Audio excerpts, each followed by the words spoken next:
capítulo 2. Apocalipse, capítulo 2.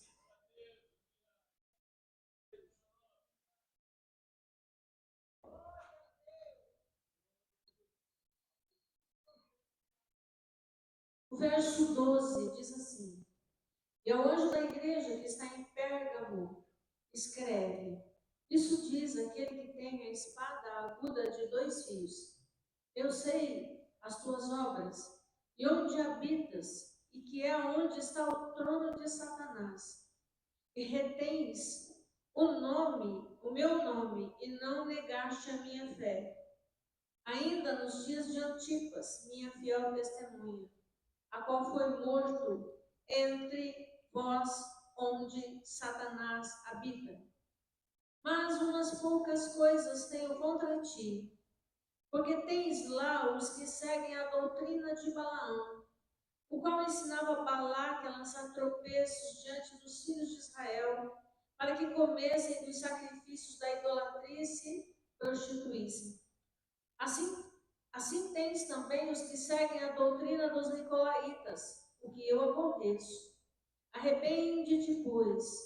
Quando não, em breve virei a ti e contra eles batalharei com a espada da minha boca. Quem tem ouvidos, ouça o que o Espírito diz às igrejas. Ao que vencer, darei eu a comer do maná escondido. Dar-lhe-ei uma pedra branca. E na pedra um novo nome escrito, o qual ninguém conhece, senão aquele que o recebe. Nós, aqui nos três primeiros capítulos do livro do Apocalipse, nós encontramos o Senhor enviando cartas às 7 igrejas da Ásia.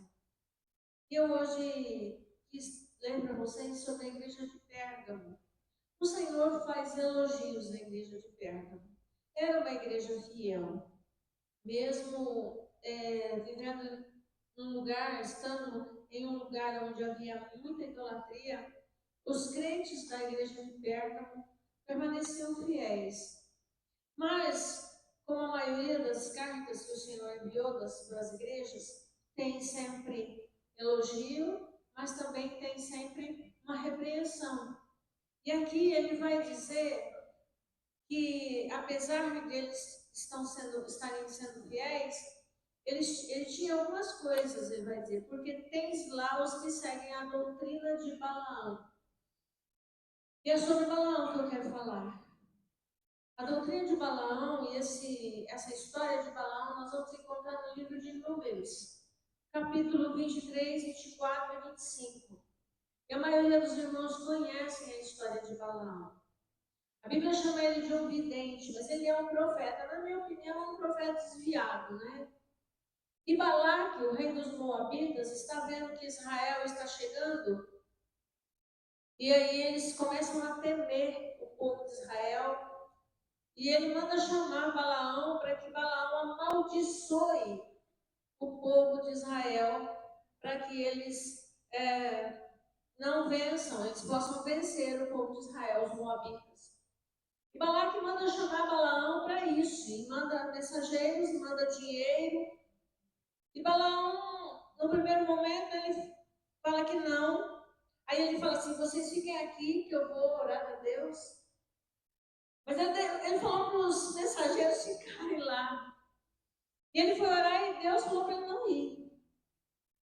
Mas aí ele foi lá e falou para os mensageiros: Deus falou para mim não ir. Mas eles insistiram novamente, ele falou: então tá, vou orar de novo. Na verdade, ele estava querendo ir. E aí, Deus falou para ele: tá bom, então vai. E aí, ele saiu. Aí você conhece a história, no meio do caminho, a mula falou com ele, mas não é aí que eu quero ir lá para o capítulo 24, do livro de Números. E aí, ele se levanta e vai em direção ao monte e tenta amaldiçoar Israel. E quando ele abre a boca para amaldiçoar, o que ele fala é bênção. Aí Balaque fica muito irritado com isso e de repente ele vai do outro lado da montanha e ele tenta amaldiçoar de novo e de novo ele abençoa. Por quê, irmão? Contra Jacó não vale cantamento. Não tem como amaldiçoar aquilo que Deus abençoou. abençoado por Deus. Nem Balaque, nem Balaão, nem ninguém poderia amaldiçoar o povo de Israel. Então não tinha jeito mesmo. Todas as vezes que Balaão abria a boca para amaldiçoar, ele liberava a bênção. Por quê, irmão? Porque Deus queria que a bênção para Israel e não a maldição. E não tem como amaldiçoar quando Deus já abençoou. Mas, pois bem, aí você vai dizer, então não teve jeito, né, pastora? Pois é, irmão, infelizmente teve. A maldição não deu certo. Mas aqui no livro de Apocalipse, ele fala que Balaão lançou um tropeço. A palavra é tropeço diante dos filhos de Israel. O que ele sugeriu? Faz o seguinte, você coloca ali no meio, por exemplo, uns rapazes assim, bem bonitos, que vão lá paquerar com as moças de Israel, e aí eles se casam, e aí entra a idolatria, e aí se prostituem, e aí a maldição chega. Então, irmão, onde é que está a maldição? O pecado, irmão. Quando o pecado entrou no meio do povo, a maldição entrou. Então, eu vou lançar uma praga contra você, se você estiver obedecendo a Deus. Se você estiver na presença de Deus. Se você estiver caminhando com Deus, irmão, pode falar o que você quiser. Agora, abre uma brecha. Começa a fazer o que está errado. Começa a fazer coisas que desagradam a Deus. Não precisa ninguém nem falar nada, irmão. Nem falar nada. O pecado atrai maldição. É o erro que atrai a maldição. Entende? E aí sim, aí o povo de Israel foi vencido. Por quê? Porque a idolatria entrou, a prostituição entrou no meio do povo de Deus. E aí então o povo de Deus começou a perecer por causa do pecado e não por causa da maldição de Balaão. Não por causa das palavras de Balaque, mas porque o povo errou, porque o povo desagradou a Deus. E é o pecado, as brechas abertas, que trazem a praga, que trazem a maldição, irmão. Aprenda isso. Mas então não tem jeito, pastora? Tem, irmão. O verso número 16, o Senhor é tão bom, irmão. Deus é tão bom, que mesmo a gente fazendo tudo que é errado, fazendo tudo que desagrada ao coração dele, quando a gente faz o que está no verso 16, Deus volta a abençoar. Arrepende-te, e arrependimento não é remorso. Quando a gente se arrepende, a gente não volta a fazer a mesma coisa. Por isso que a bênção chega. Obviamente que tem coisas que Deus perdoa, que Deus abençoa, mas as consequências a gente tem que passar. Então tem pecados que têm consequências. Então mesmo que a gente se arrepende e busca Deus e fica na presença de Deus, tem coisas que as pessoas vão ter que passar as consequências do erro. Compreende isso? Não vale a pena, irmão. O salário do pecado é a morte. Mas o versículo diz assim, mas o dom gratuito de Deus é a vida eterna por Cristo Jesus. A Bíblia diz que onde abundou o pecado, superabundou a graça de Deus. Então, querido, quando a gente se arrepende, volta-se para Deus, com certeza, Deus, Ele perdoa os pecados, porque a Bíblia diz que se nós confessarmos os nossos pecados, o Senhor é fiel e justo para perdoar os pecados. Fiel e justo para perdoar. Então, onde tem arrependimento, tem a bênção de Deus. Então não é o que ela fala, que Deus, vou jogar uma praga em você. Se você está andando com Cristo, você pode falar o que quiser. Agora, se você está andando no pecado, está com as brechas abertas, fazendo tudo que é errado, aí tem que temer. Caso contrário, não temas, porque eu sou contigo, disse o Senhor. Não te assombres, porque eu sou teu Deus, disse o Senhor. Creia nisso, irmão. Creia nisso. Se você está andando com Deus, está caminhando com Ele, erra e já se arrepende imediatamente, porque ninguém é perfeito, entendeu? Ninguém é perfeito, ninguém é perfeito. A gente erra, mas onde que está a diferença?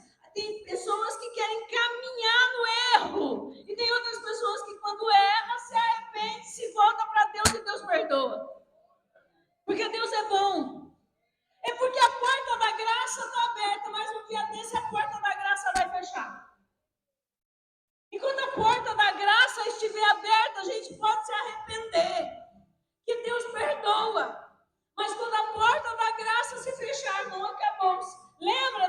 de Noé, lembra? Enquanto ele estava construindo a arca, as pessoas estão zombando dele. Ninguém quis entrar na arca, exceto ele, sua família e os animais que Deus mandou. E a porta fechou. A hora que a porta fechou, todo mundo foi bater. Irmão, a porta da graça, um dia desse vai fechar.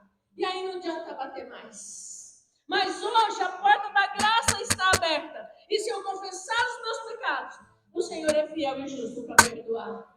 Tome cuidado com o Balaão. Porque tem gente que entra na tua vida só para lançar tropeço. Lançar tropeço. Para fazer você tropeçar. Então vigia com quem está lançando tropeço e não com quem fala maldição para a tua vida. Ah, vou jogar uma praga em você. Ou, se você quer andando com Deus, fica firme e olha pela pessoa que a praga volta tudinho. Mas se está andando de qualquer maneira, se está andando de qualquer jeito, não precisa nem falar nada, irmão. Nem falar nada. Então hoje é dia de você se colocar na presença de Deus. Não importa o que estão falando, o que deixam falar. Vou usar um trabalho para você. Você está andando com Deus? Fica firme. Fica em paz. Fica em paz, querido. Agora está no pecado? Vigia. Mas tem jeito. Se você confessar os seus pecados, Deus te recebe. Deus te perdoa. Deus te restaura. E se você morrer hoje, vai para o céu. Porque Deus é bom. Deus é bom. O diabo não presta, mas Deus é bom. Só bom. Deus é amor. Deus é bom. Amém, irmão?